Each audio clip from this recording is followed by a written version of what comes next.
우리 먼저 시작하기 전에 우리 기도하고 함께 시작하면 좋겠습니다. 하나님 감사합니다. 오늘 이렇게 저희가 첫 번째로 가을 양육 시작하면서 이렇게 선교학교를 시작할 수 있음에 또 감사합니다. 오늘 우리가 잘 배울 수 있도록 은혜를 들어주시고 또 우리가 선교에 대해서 또 이 모든 것에 하나님 바라시는 것이 무엇인지 우리가 배워갈 수 있게 하여 주시고 또 모든 있는 자리에서 정말 주님이 기뻐하시고 바라시는 그 삶으로 우리를 이끌어 주시길 기도합니다. 부족한 제가 이렇게 강의하는 가운데서도 주님 함께 해주시고 또 우리 성교뿐만 아니라 모든 강의하시는 분들에게도 하나님 함께하여 주시옵소서. 예수님 이름으로 기도합니다. 아멘. 네, 이렇게 선교학교에 오신 우리 모든 분들을 환영합니다. 또 가을 양육학기에 또 이것을 통해서 말씀하시는 것을 또 우리가 깨닫길 바라고 또 무엇보다 이제 그 선교학교니까 선교적인 삶으로 우리가 나아갈 수 있는 모두가 되어기를 간절히 원합니다. 이 선교학교의 목적은 먼저 선교적인 삶으로 어떻게 변화할 수 있는 것으로 생각을 해보았고요. 또 코로나로 세풍기조차 또 어려워진 지금 이 시기에 이 선교를 지식적으로 훈련되어지는 또 이 해외 선교부가 되어달라고 말씀하신 또 목사님께서 그런 방향을 허락해 주셨으니까 만주에도 이 선교적으로 지식이 훈련될 수 있는 선교를 지식적으로 훈련되어지는 우리 모두가 되기를 원합니다. 강의를 듣고 깨닫는 것도 필요한데요. 또 내가 구체적으로 하나님 앞에서 또 이런 그 선교적인 삶으로 살기 위한 그 실천적인 것도 필요할 줄 믿고요. 또 저도 최선을 다해서 준비하도록 기도해 주시고 또 함께 기대해 주시면 좋겠습니다. 또 이 시간을 통해서 훈련되지 못했던 이 선교적인 그런 지식을 그리고 또 선교적 삶의 동기, 모티베이션 이것을 또 바르게 알아갈 수 있었으면 하는 마음이고요. 선교적 삶은 되게 어려울 것으로 우리가 추측하죠. 이 선교적인 삶은 고통과 대가의 그런 지불이 필요하죠. 우리한테는 저한테는 좀 뻔뻔하다 이런 생각은 들지만 전능자의 그늘에서 이런 책이 있는데요. 엘리자베스 엘리엇이 한 줄을 잠깐 말씀드리면 그리스도를 위해 사는 것과 또 그리스도를 위해 죽는 것이 그토록 크게 다르단 말인가 이런 얘기를 했었어요. 그러니까 주님을 위해 사는 것과 그를 위해서 죽는 것이 크게 다르지 않다라는 얘기죠. 그리스도인의 삶에서 우리가 어떻게 사는 걸까?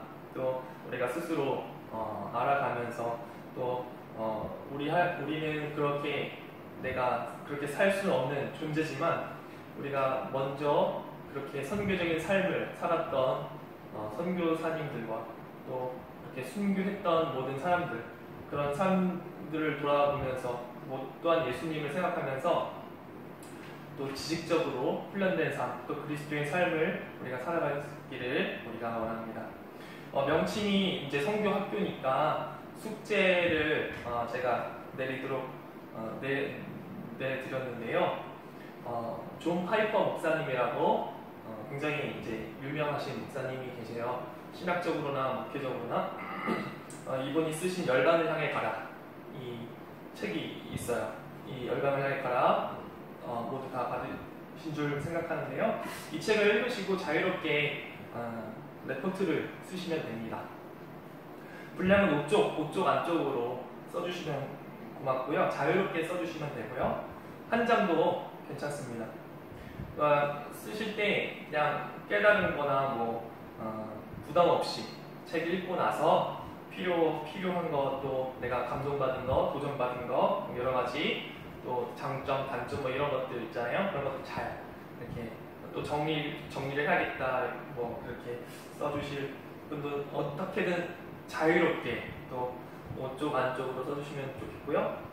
또 잘 써주신 분들은 2~3분 정도 제가 이제 생각해서 상금을 드리려고 지금 계획 중에 있습니다. 11월 15일까지 써주시면 좋겠습니다. 책이 좀 두꺼울지라도 잘 읽으시면서 이제 많은 은혜 받으시길 바라고 11월 15일까지 한번 써주시면 좋겠습니다. 제가 20대 중반에 한번 이 책을 본 기억이 있는데요. 인상이 아직도 좀 이제 있어서 추천을 드리는 거고요. 또 이렇게 또 잘 봐주셔서 또 감사합니다. 또 강의를 들으시거나 이제 책을 보시면서 궁금한 것이 있으시다면 댓글로나 아니면 우리 단체톡이 있고요. 또 개인적으로 이제 보내주시면 제가 그 성심성의껏 최선을 다해서 대답을 준비해서 드리도록 하려고 합니다. 또 질문은 우리의 삶을 또 더 풍성하게 할 줄 믿으면서 우리 모두가 발전이 될 것으로 생각하고 있습니다. 이제부터 이제 선교 학교 1강 이제 선교의 구약적 기초, 선교의 구약적 기초 한번 시작해보도록 하겠습니다. 구약적 기초를 보시기 전에요. 먼저 이 선교의 정의에 대해서 한번 우리가 보고 싶은데요. 선교의 정의요. 선교의 정의. 선교란 무엇인가? 예, 선교란 무엇일까요? 잠시만요. 갑자기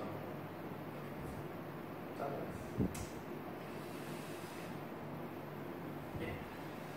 선교의 정의. 선교란 무엇일까요?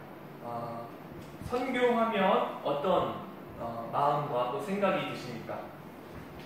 이 여러 학자들의 정의를 보면서 우리 모든 분들께서 어떻게 그 선교를 생각하고 계시는지 한번 생각해 보시길 바랍니다. 먼저 이 선교는 라틴어로 보내다 라는 뜻입니다. 미토, 파견하다 이런 뜻에서 유래되었습니다. 헬라어로요 보면은 아포스텔로 그리고 펜포 이런 뜻에서 기원했습니다. 이것은 내가 보낸다 이런 뜻이 있는데요.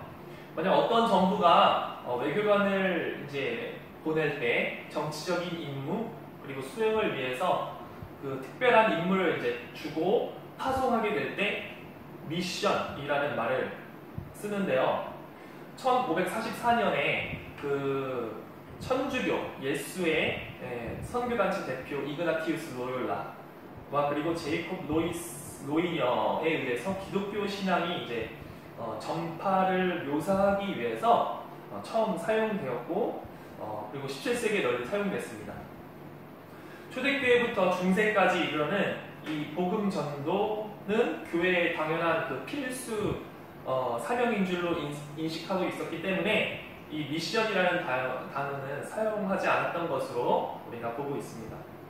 근데 이 13세기에 들어와서 유럽은 이 교회가 국가 관리자가 되고 또 모든 국민은 종교세를 내면서 기독교는 국교로서 자동적으로 이제 믿도록 법에 의해서 강요됩니다. 교회는 그래서 이 13세기에서 유럽은 사치와 형식 그리고 권세의 자리로 교회가 이제 타락되었고요. 성직자의 지위는 일반 국민의 지배하는 계급이 된 겁니다. 이를 탐하는 사람들로 인해서 성직을 매매하는 사례들까지 있었습니다. 이 양심 있는 신학도들 또 신앙인들이 신산유곡이나 사막지역 등에서 득도를 하기 위해서 은둔하는 일이 자주 일어납니다. 그래서 이곳에서 함께 모여서 집단적으로 거주하는 중에 자연스럽게 수도원이 발생하죠.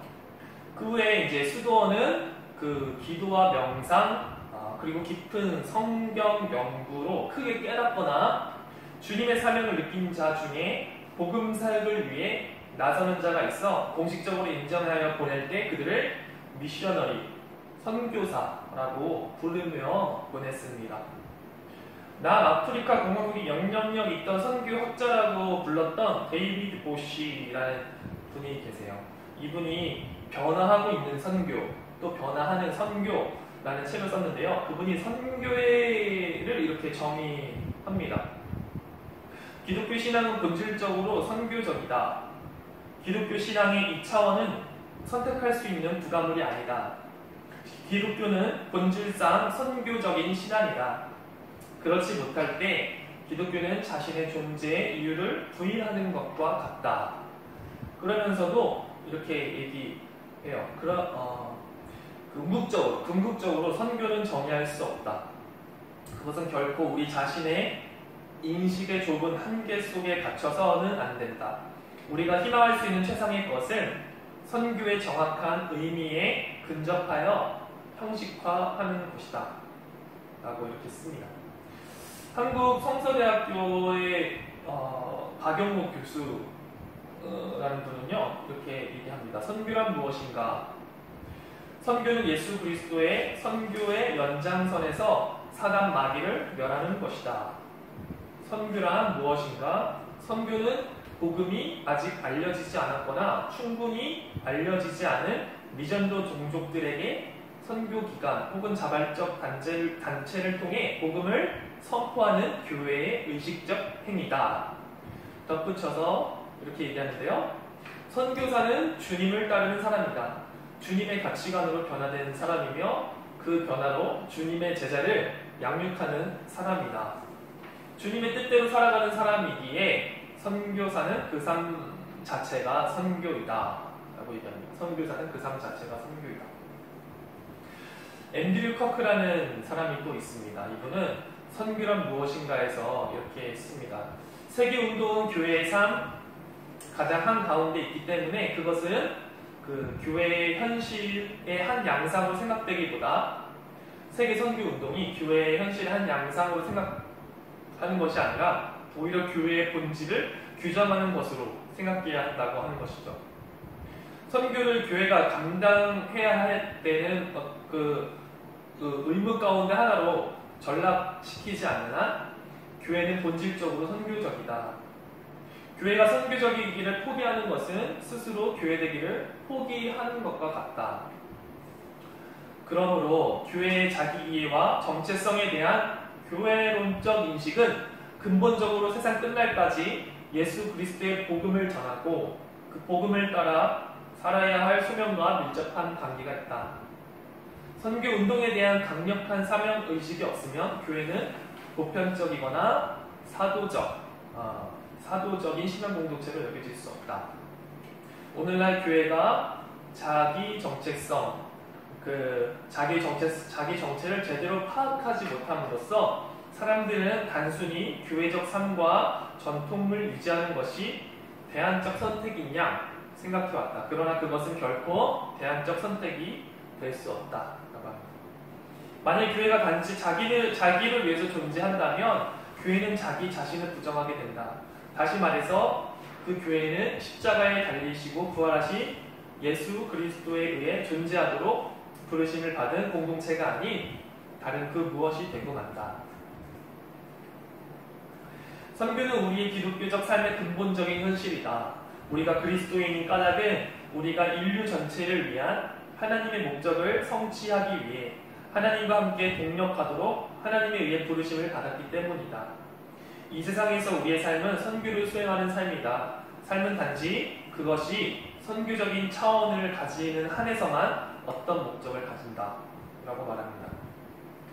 또 선교의 본질을 설명하기 위해서는 먼저 교회가 무엇인지에 관한 질문에 대답해야 한다.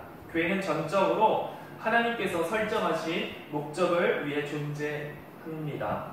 그러므로 교회는 자기 자신의 고유한 관심사를 만들어낼 자유를 가지고 있지 않다. 교회는 말씀과 행위로 예수 그리스도에 관한 좋은 소식을 전파함으로써 하나님께서 이 세계 내에서 활동하고 있다는 사실을 증언하는 이른바 하나님의 선교에 반응하는 공동체다. 중국 선교사의 로랜드 알렌은 선교란 선교의 영인 성령을 받은 그리스도인들이 온 세계를 끌어안는 그 성령의 본성을 깨닫고 그 성령을 절대적으로 신뢰함으로써 자신이 가진 최상의 물질과 방법을 통하여 모든 사람들이 각자의 문화에 가장 적합한 방식으로 삼위일체 하나님을 발견할 수 있도록 돕는 것이다 라고 말하고 있습니다. 또 존 영, 선교란 것은 잃어버린 자의 구원과 토착교회의 설립, 하나님의 왕국의 출현, 또한 하나님의 모든 영광을 위해서 하나님의 교회를 통하여 그 완전한 말씀을 모든 나라에 선포하기 위해 그리스도의 사자들을 보내는 삼위일체이신 하나님의 일을 말한다. 참된 선교는 그 근본이 하나님 안에 있다. 또한 하나님이 선택한 인간에 의해 이루어지는 일이며 하나님의 영광을 위해 세계에 도체 퍼져나가는 데에 선교의 목적이 있다. 선교란 용어는 아직 복음을 모르거나 조금밖에 모르는 다른 나라들에게 하나님의 종들을 통해 복음을 전도하도록 주로 외국에 하나님의 백성을 파송하는 일을 말한다. 플러신학교 교수이자 선교사였던 도널드 맥가브런은 성경적인 선교 개념을 이제 강조해 왔습니다. 선교란 예수 그리스도를 따르지 않는 사람들에게 전도하기 위하여 복음을 들고 문화의 경계를 넘는 것이며, 또한 사람들을 권하여 예수와 주와 구주로 영접하게 하여 그의 교회의 책임적인 회원이 되게 하며 성령이 인도하시는 대로 전도와 사회 정의를 위한 일을 하며 하나님의 뜻이 하늘에서 이룬 것 같이 땅에서도 이루어지게 하는 것이다. 그렇습니다. 이제 선교의 이 정의에 대해서 우리가 이제 여러 사람들의 그런 그 정의가 어떤 것인지 우리가 생각해 보았습니다. 그러면서 우리가 선교의 정의와 기초, 이것을 어디서부터 우리가 보아야 할까요? 이 질문에 대해서 먼저 성경에서 특히 이번 주에는 구약을 통해서 말씀하시는 것이 어떤 것인가 우리가 한번 생각해 보고자 합니다. 선교는 이 하나님 말씀을 그 땅 끝까지 전하는 것, 그리고 또한 그 복음을 전함과 동시에 이 복음을 듣는 또 모든 그 민족들을 주 앞에 불러들이고 또 그리스도의 제자를 삼고 세례를 주고 가르쳐 지키게 함을 통해서 명령에 순종하게 하는 것, 그리고 문화와 그리고 모든 그 사회적인 그 모든 것들까지도 복음화 시키는 것이죠. 제자와 단어들이 이런 복음화, 또 이런 모든 이런 단어들이 선교에 관한 단어이겠죠. 선교는 하나님으로부터 시작한다고 하죠. 선교의 근거가 무엇인가 한번 우리가 보려고 합니다. 구약 성경을 어떻게 성경을 얘기하고 있는가? 구약을 어떻게 선교를 얘기하고 있는가? 먼저 성경에 대해서 우리가 한번 생각해 볼 때요. 성경은 우리에게 어떤 삶을 가르쳐 준다고 합니까? 최선의 삶을 이렇게 가르쳐 준다고 존 플래버리 얘기하고 있습니다. 또 이렇게 얘기를 하는데요. 우리에게 일어난 일의 문제의 90%는 하나님의 말씀이 성경을 읽지 않는 데서 생긴다라고 까지 얘기하죠. 그만큼 성경은 우리에게 또 모두에게 나침판 같은 역할, 또 삶의 그런 우리가 어디로 가야 할지 알려주고 있는 것이죠. 성경이 그렇기 때문에 성경이 없는 선교는 그 자체가 있을 수 없고, 또 그 출발점이 말씀으로부터 시작되어야 함이 분명하지 않겠습니까? 성경이 말하고 있지 않는 선교는 아마 선교가 되지 않을까 생각합니다. 우리에게 성경은 왜냐하면 삶의 표준이고 기준이기 때문입니다. 선교의 궁극적인 목적이 무엇입니까? 선교의 궁극적 목적은 구원입니다. 구원. 그리고 성경 역시 구원의 책이죠. 그래서 성경은 이 선교를 위한 책이다라고 얘기하는데요. 화란 자유대학 선교학 교수로 지냈던 바빙크라는 분이 있어요. 이분은 구약 성경을 충분히 연구하면 이방 나라의 장래가 중요한 관심사임이 분명해진다라고 얘기하고 있어요. 그러니까 그 구약 성경을 충분히 이제 연구하면은 이방 나라의 그 관심이 분명하다라고 얘기하는 겁니다. 그는 그 바비크라는 사람은 성경 첫 장부터 마지막까지 성경은 온 세상을 그 대상으로 삼았으며 하나님의 구원 계획이 온 세계에 미치는 것으로 전개되었다라고 얘기합니다. 또한 모든 종족들에게 대한 하나님의 나타나심이 모두 전적으로 선교적인 것은 아니며 또 이스라엘 관계가 주로 성경의 구약에 있지만 이방인들의 세계도 하나님을 아는 일에 제외된 것은 아니라는 점을 우리는 기억해야 하고 또 그럼에도 그런 찬양 가사처럼 모든 민족이 하나님께서 구원받기를 원하신다라는 것을 우리는 기억하면서 하나님이 그 모든 사람이 구원을 받으며 진리를 아는 데 이르기를 원하신다는 것을 기억해야 할 줄 믿습니다. 네, 이제 창세기에서는 어떻게 성경을 말하고 있을까라고 우리가 고려를 합니다. 먼저 창세기는 뭐부터 시작합니까? 창조부터 시작합니다. 태초에 하나님이 천지를 창조하시니라. 또 이 선포된 말씀으로 이제 성경이 시작됩니다. 이것이 선교의 기초가 된다고 말하고 있어요. 선교는 나에 국한된 것이 아니라 그 모든 사람을 위한 모든 민족 그리고 모든 그 족속을 위한 것으로 이해되죠. 하나님은 그 우리의 생각 안에 국한된 분이 아니라 모든 사람, 온 천하의 우주의 하나님이라는 것을 우리가 기억해야 하는 것입니다. 하나님은 우리나라의 대한민국만의 하나님이 뿐 아니라 저기 아프리카, 또 중동, 또 아메리카, 오세아니아 모든 민족 그곳에 하나님이신 줄 우리가 믿습니다. 우리가 이것을 인정하는 것이 선교의 기초라는 것입니다. 우리 하나님으로 이해하는 것이 아니라 성경이 말씀하시는 하나님이 어떤 하나님이신가 라고 얘기하는 것이죠. 하나님께서는 먼저 천지를 만드신 하나님이시라는 겁니다. 또한 하나님이 천지를 창조하셨다라는 말씀은 모든 사람을 동일한 존재로 만드셨다는 거예요. 누가 더 낫고 누가 더 못됐고 누가 더 불량품이고 그런 것이 아니라 온 천하의 민족이 하나님 앞에서 똑같다는 것입니다. 동일하다는 것입니다. 하나님 앞에 모든 사람이 동일하다는 것을 우리가 인정해야 되는 거예요. 지금 미국 같은 경우는 보니까 인종차별로 인해서 총기 사건도 여러 가지 일어나고 그것은 여러 가지 시위도 일어나잖아요. 아무래도 우리가 모든 사람이 동의하지만 성경적인 관점은 아닌 거죠.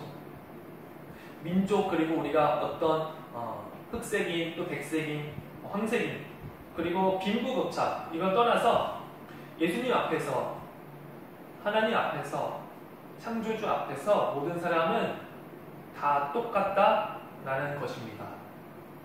하나님은 사람을 하나님의 형상으로 The image of God로 만들어 주셨는데요. 그렇기 때문에 사람이 창조물, 피조물이고 우리는 지음받은 존재라는 것이죠. 하나님이 이르시되 우리의 형상을 따라 우리의 모양대로 우리가 사람을 만들고 그들로 바다의 물고기와 하늘의 새와 가축과 온 땅과 땅에 기는 모든 것을 다스리게 하자 하시고 하나님이 자기 형상 곧 하나님의 형상대로 사람을 창조하시되 남자와 여자를 창조하시고 손윤탁 목사님이란 분이 구약에서 본 선교의 그 챕터를 쓰셨는데요. 이분은 이렇게 얘기합니다. 온 인류는 공통적인 기원을 가지고 있으며 동일한 존엄성을 가지고 있기 때문에 모든 족속이 다 창조주 대신 하나님을 아버지로 알고 돌아와야 한다.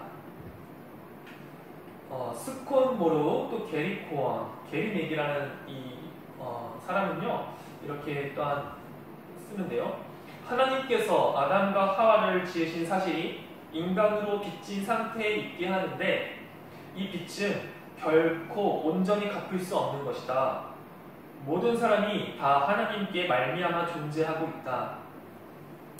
하나님은 그 빚을 갚으라고 하지 않으시지만 이 사실에 대해 감사함을 가져야 할 것을 요구하신다. 하나님의 창조의 발명가이시다. 오늘날 용어로 설명하자면 하나님은 발명 특허권을 소유하고 계신다. 특허권 소유자처럼 하나님은 그의 창조 작품에 대한 특허권 사용료를 받으실 자격이 있다. 이 경우에 하나님께 드릴 사용료는 우리가 그를 기뻐하고 영화롭게 하는 것이다. 이것은 선교의 기초이며 창조의 기록에서 나타난 사상이다 라고 씁니다.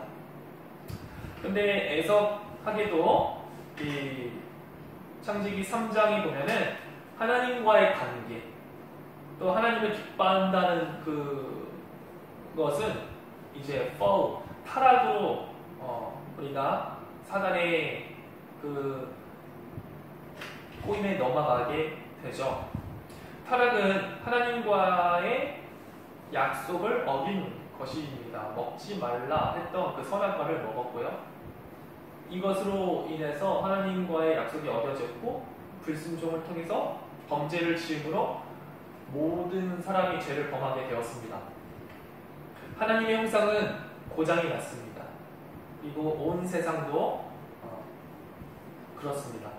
피조물이 고대하는 바가 회복이죠.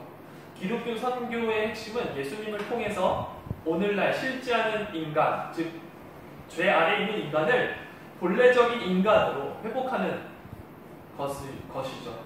손윤탁 목사님은 아까 그 책에서요, 선교의 목적이 하나님 나라의 회복과 죄악 중에 있는 인간을 구원하는 것이라면 인간의 타락이 분명한 선교의 이유는 되지만 인간의 타락이 분명한 선교의 이유는 된다. 그러나 결정적인 선교의 동기는 이렇게 흩어진 민족을 불러모아 구원하심으로 하나님 나라를 회복하시겠다는 하나님의 사랑이라고 씁니다. 인간은 외부로부터 절대적인 구속이 필요합니다. 아담과 하와가 선악과를 먹고 자신의 몸을 가린 그날 하나님은 자신을 나타내고 인간을 향하여 찾아오셨습니다. 그리고 원복음이라 불리는 창세기 3장 15절을 말씀하시죠. 내가 너로 여자와 원수가 되게 하고 내 후손도 여자와 원수가 되게 하리니 여자의 후손은 내 머리를 상하게 할 것이요 너는 그의 발꿈치를 상하게 할 것입니다. 창세기 3장 15절 말씀입니다. 여인의 몸에서 나신 분이 하나님의 영광과 권위에 대항하는 뱀의 머리를 부술 것입니다. 성경은 이 여인이 후손이 누구인가를 분명하게 말해줍니다. 그분은 바로 신구약 성경의 중심 인물이신 예수님입니다. 3장을 이렇게 보시면서 지금 6에서 9장을 잠깐 우리가 보려고 합니다. 창조를 넘어서 타락이 되었고요. 이 타락을 가정해주셔서 하나님은 창세기 3장 15절 말씀을 통해서 원시복음을 이제 말씀하십니다. 아담과 하와 이 여자의 후손이 뱀의 그 후손의 머리를 밟게 될 것이다. 상하게 할 것이다. 라고 말합니다. 이제는 노아와 선기가 어떤 연관이 있을까? 라고 우리가 배우려고 하는데요. 노아는 어떤 뜻입니까? 노아는 안식, 위안이라는 뜻을 가지고 있어요. 노아에게 한 가지 특별한 임무가 부여집니다. 임무가 부여되는데요. 노아는 그 말씀에 이제 순종하죠. 바로 어떤 말씀입니까? Make an ark. 방주를 만들어라. 여기서 하나님은 홍수 심판 때에도 그 창조 질서를 전체와 땅 위에 생명 보존에 몰두하심을 볼 수 있습니다. 그 심판에 있어도 하나님은 생명을 보존하시고자 하는 것을 우리가 볼 수 있는 거죠. 창세기 아까 말씀드렸던 3장 15절 말씀을 이제 지키고 싶으셔서 신실함을 보여주시는 것 아닐까요? 홍수 심판은 죄에 대한 그 하나님의 진노를 극적으로 얘기해 줍니다. 죄에 대한 하나님의 진노를 극적으로 홍수 심판을 통해서 보여주고 계시는데요. 하나님은 그분이 이 선택하신 사람들과 피조물에 대해서 여전히 그 신실하심을 지키신다고 하는 것이죠. 노아의 부분에서는 하나님의 주권적인 선택이 볼 수 있는데요. 하나님의 주권, 하나님께서 선택하셨다는 것이죠. 하나님은 누구를 선택하세요? 거기 안에서도 노아를 선택하세요. 창세기 6장 8절에 노아만은 여호와께 은총을 입은 사람이라고 얘기합니다. 그러나 노아만은 여호와께 은총을 입은 사람이었다라고 얘기하죠. 방주를 지은 노아는 이 방주를 지음으로 방주 때문에 복음을 전하게 돼요. 그건 사람들이 보기에는 이해가 될 수 없는, 상상을 할 수 없는 행동이었습니다. 하나님은 그래도 그것을 존중하신 거예요. 사람들은 노아를 욕하면서 비난하고 또 정죄했잖아요. 노아는 그래도 묵묵히 그 일을 이제 방주를 지은 것이죠. 노아는 미셔너리, 선교사였다고 월터 카이저는 이렇게 얘기해요. 베드로서 2장 5절에 노아가 오직 의를 전파하였다라고 쓰는데요. 오직 의를 전파하였다 이렇게 얘기하는데요. 카이저라는 사람이 이렇게 씁니다. 제가 한번 읽어드리면요. 베드로전서 3장 18에서 20절 그리스도께서 영으로 하나님과 노아를 어리석다고 조롱하는 자들에게 찾아가 노아를 통하여 복음을 전파하셨다고 증언한다. 우리는 베드로의 증언을 진실한 것으로 믿는다. 노아의 날 방주 예배할 동안에 베드로전서 3장 20절입니다. 노아의 날 방주 예배할 동안에 노아는 죄와 불순종의 노예로 살아갔던 사람들에게 복음을 증거하였습니다. 노아의 복음을 듣고 수용한 사람은 단 한 명도 없었습니다. 노아의 세 아들들의 처가, 장인, 장모들, 노아의 친척들도 모두 복음을 듣지 않았다고 하는 겁니다. 실로 불행한 일이었습니다. 이렇게 카이저는 쓰게 돼요. 월터 카이저는 1에서 11장 중에 노아는 그 선교사, 초기 선교사들 중에 한 명이라고 소개합니다.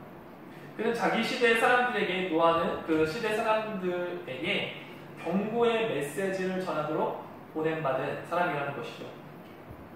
임박한 재난에 대해서 경고하면서 값없이 주시는 하나님의 구원 계획을 받아들여라 라고 그 복음을 방주를 통해 전했던 것입니다. 이런 노아의 사역을 우리가 보고 있습니다. 이제 12장 오늘의 마지막 12장이 될 것 같아요.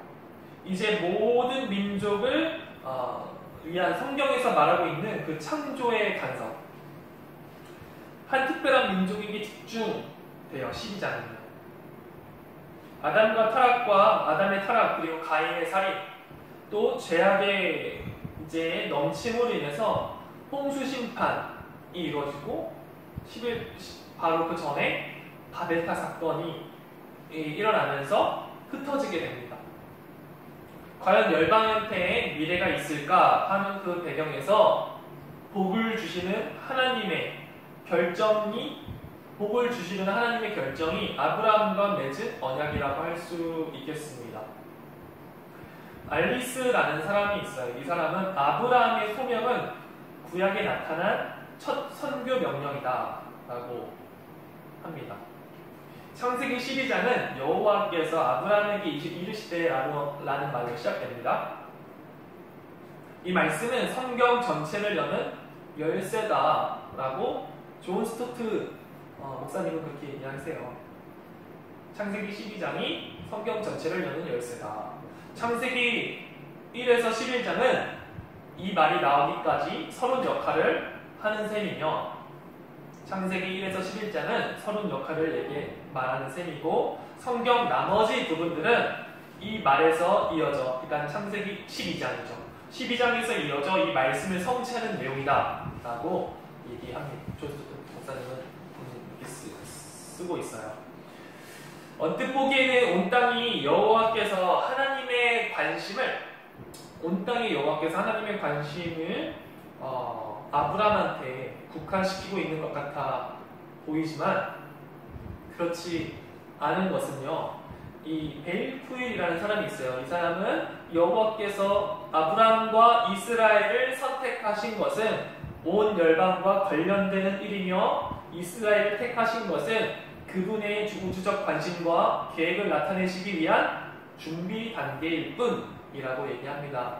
그가 하나님이 아브라함을 택하신 것은 존 스토트라는 사람은 다시 한번 제가 인용하면 땅의 모든 족속에게 복을 주시기 위해서이다라고 얘기합니다. 땅의 모든 족속에게 복을 주려고 아브라함을 선택하신 거라고 설명하는 것이죠. 아브라함을 부르신 그 하나님은 이방의 신들과 동일한 하나님이 아니라는 것이죠. 하나님은 유일하신 여호와 그리고 창조자. 여기에 또 한 가지 기초가 등장하는데요. 바로 선교의 기초는 유일사상, 유일신사상이라는 것입니다. 성경은 참으로 하나님만이 유일한 여호와이시라고 주장하기 때문에 여기에 선교 활동에 대한 강한 가능성이 포함돼요. 우리가 잘 아는 말씀입니다. 신명기 4장 39절에는 그러므로 오늘 여러분은 여호와께서 온 우주의 하나님이시며 그와 같은 다른 신이 없음을 알고 이 사실을 명심하십시오. 하나님이 없는 곳에 하나님을 알려드리는 것이 선교라고 하겠죠. 존 파이퍼도 이 말하고 있는 부분이 있어요. 선교는 교회의 궁극적인 목표가 아니라 예배가 그 목표다. 예배가 없기 때문에 선교가 필요한 것이다. 궁극적인 목표는 선교가 아니라 예배다. 왜냐하면 궁극적인 존재는 사람 또는 다른 신이 아니라 궁극적인 존재는 사람 또는 다른 신이 아니라 하나님이시기 때문이다 라고 씁니다. 하나님의 선택, 그 아브라함과 그 후손들, 또 말하자면 이스라엘이죠. 그들을 선택하신 것은 이스라엘이 어때요? 다른 민족보다 수요가 많기 때문이 아니라는 것이고, 하나님께서 다만 이스라엘을 사랑하심으로 인해서 그 조상들에게 하신 맹세를 지키려 하심으로 말미암아 택하신 것이라고 신명기에서 얘기합니다. 어쨌든 아브라함을 하나님이 그 선택하신 것은 그 한 사람을 복주시기 위함이 아니라 하나님은 그 한 사람을 통해서 그 한 민족을 이루시게 되죠. 그리고 그 민족은 선택받은 민족이지만 그 민족을 이스라엘을 통해서 모든 족속이 하나님의 복을 받게 하기 위함이다 라고 이해하는 것이에요. 아브라함이 선택받은 것은 분명하지만 아브라함만을 위한 그 자손과 그 민족만을 위한 그것이 아니라 하나님이 그를 선택하셨다는 것은 너를 통해서 복을 모든 민족이 얻을 것이다 라는 그 말씀을 이루시기 위해서 복이 되게 하시려고 온 민족을 향한 모든 족속을 복을 주시려기 위한 계획인 것입니다. 복이 되는 존재, 그것은 내가 잘 되는 것이 아니라 남을 위해서 그들에게 복이 되려고 하는 것입니다. 그러기 위해서 내가 잘 되는 것이겠죠. 어쩌면 주님은 나 혼자 위해 죽지 않으셨다고 하는 것이죠. 하나님은 나만을 위해서 죽지 않으시고 모든 인류를 위해서 죽으셨다고 하는 것입니다. 마지막으로 이제 오늘 영상을 마치려고 합니다. 한철우 선교사님이 짧은 영상을 하나 제가 구해봤는데요. 이것을 보시면서 오늘 구약적 기초, 선교의 구약적 기초는 이쯤에서 마무리하고자 합니다. 잘 봐주셔서 감사합니다. 보통 그리스도인들이 갖고 있는 생각이에요. 하나님 나를 축복하시고 나를 구원하시고 내가 중심이야. 아닙니다. 하나님은 온 세상을 구원하실 겁니다. 하나님이 세상을 이처럼 사랑하사 독생자를 주셨으니 이는 저를 믿는 자마다 멸망치 않고 영생을 얻게 하려 하십니다. 예, 하나님 누굴 사랑하셨다고요? 세상을 이런데 세상을이라는 단어를 읽으면서도 우리는 머릿속으로 하나님 나를 우리를 이렇게 생각한다는 겁니다. 축복의 중심은 내가 아니고 온 세상이에요. 그럼 나는 뭐예요? 하나님의 백성 즉 아브라함을 불러서 아브라함에게 뭐 하시겠다 그랬어요? 내가 너에게 복을 주겠다? 아니요, 그게 포인트가 아니고 내가 너에게 복을 줄 테니 너는 복이 될지니라. 그래서 예수 믿으면 복 받는 게 아니에요. 예수 믿으면 복이 되는 거예요. 예를 들면 이런 겁니다. 아침에 일어나셔서 혹시 기도하셨습니까? 혹시 기도했다면 여러분 기도의 내용이 뭐였어요? 나아요. 그리스도인들이 갖고 있는 아주 치명적인 DNA예요. 잘못된 DNA예요. 우리는 복의 종착역이 아니에요. 우린 복의 통로예요. 우리는 복을 받는 존재가 아니라 복이 되는 존재예요. 물론 복이 되기 위하여 복을 받는 거죠. 그래서 하루에 일어나서 제가 제일 중요한 시간이 뭔지 아십니까? 제가 세계기도정보라는 두꺼운 책 있잖아요. 아세요 여러분? 매일 하루에 한 나라씩을 위해서 기도하는 거. 그거 갖고 기도하는 게 제일 중요한 사역입니다. 감동받고 이런 것도 중요하지만 그것이 뭐로 연결돼야 돼요? 기도하는 일로 연결돼야 돼요. 누가복음 12장에 보면요, 한 무리가 나와요. 그 무리는 뭐예요? 예수님을 몇 년 동안 몇 달 동안 이렇게 관찰했던 무리예요. 보니까 예수님 막 말만 해도 귀신이 나오고 그러니까 어마어마한 능력을 갖고 있는 걸 발견했어요. 이 청년이. 어느 날 그 청년이 용기를 내서 예수님께 부탁을 해요. 예수님, 우리 형님한테 얘기해서 유산을 혼자 다 독식하지 말고 우리 동생들에게 좀 나눠주게 하십시오. 그렇게 부탁했어요. 누가복음 12장 13절에 14절에 예수님이 뭐라고 하는지 아십니까? 누가 나를 너희 집 재산 문제 나누는 재판장으로 세웠느냐? 예수님은요, 우리 집 재산 문제 해결하러 오신 분이 아닙니다. 물론 예수님 우리 집 재산 문제도 해결하시죠. 우리의 어려운 문제도 해결하시죠. 그러나 예수님은 온 세상을 구원하러 오십니다. 우리의 사소로운 문제도 아려야 되죠. 그러나 정말로 예수님을 우리 집안 문제 해결하는 혹은 우리 교회 문제 해결하는 분 정도 골목대장으로 남겨놓지 마세요. 그래서 윌리엄 캐리는 선교 사역 중에 제일 중요한 게 기도하는 일이다. 여러분들이 가든지 보내든지 선교사 안 가도 괜찮아요. 선교사가 중요한 게 아니고요, 선교적 존재가 되는 게 중요해요. 열방계 하나님을 예배하기 위해서 어디 있어도 상관없어요. 무슨 일을 해도 상관없어요. 정말로 내가 그 일에 관심이 있다면 매일 아침 내가 나의 목적을 위하여 30분 동안 기도한다면 최소한 하나님의 목적을 위해서, 하나님의 영광을 위하여 10분은 기도해야 되잖아요. 그래서 예수 믿으면 복 받는 게 아닙니다. 물론 복을 받죠. 예수 믿으면 복 받는 게 포인트가 아니고 예수 믿으면 복이 될 것입니다.